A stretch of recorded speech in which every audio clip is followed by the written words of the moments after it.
Hi, my name is Racheli and I'm going to be giving a few ideas about Rosh Hashanah.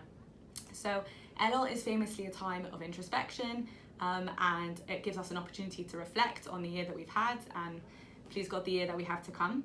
And we see the letters Aleph, Lamed, Vav, Lamed correspond to the pasuk Ani lidodi v'lidodi li.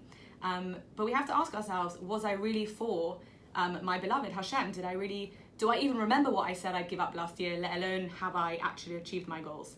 So there is a Gemara in Rosh Hashanah in Maseches Tenbi, and it's a dispute between Rav Eliezer and Rav Yehoshua about when exactly the world was created, and whether it's between Tishrei and Nisan.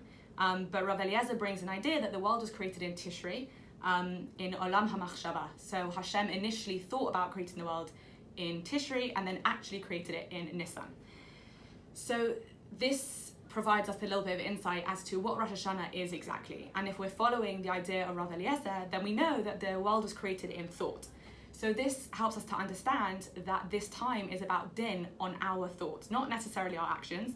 We don't have to start panicking that we have 3 days left to change our entire, personality and all the things that we do. But rather, we just have to get a grip on what exactly our thoughts are. Now, luckily for us, the Zohar brings a quote that is essentially, no one can stand in the way of desire, i.e. if there's a will, there's a way.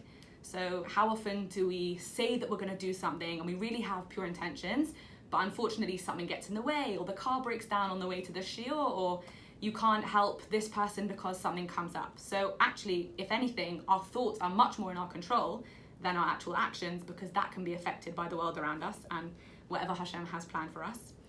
So Rav Sadia Gaon brings a beautiful idea relating to the Akedah, and he says that the reason that we blow the shofar is because we want Hashem to remember the Mesirat Nefesh of Avraham when he was willing to sacrifice his son Yitzchak. Now, of course, he didn't do it, but Hashem was saying that was enough. The fact that you were willing to do it, that machshava was enough. And so we have to understand that if we really want to be a part of Rosh Hashanah and we really want to be successful this year, we need to understand what our desires are. Where are our thoughts at this time?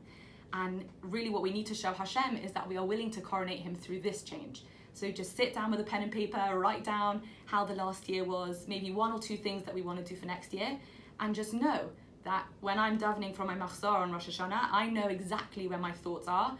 I know exactly that they are where I want them to be. There's no confusion, and it can be something small. It doesn't have to be an action, it has to be a thought today. And B'ezrat Hashem, we will be zocher to see our thoughts come into action, l'tova, and everyone should have a Shana Tova u'Metuka.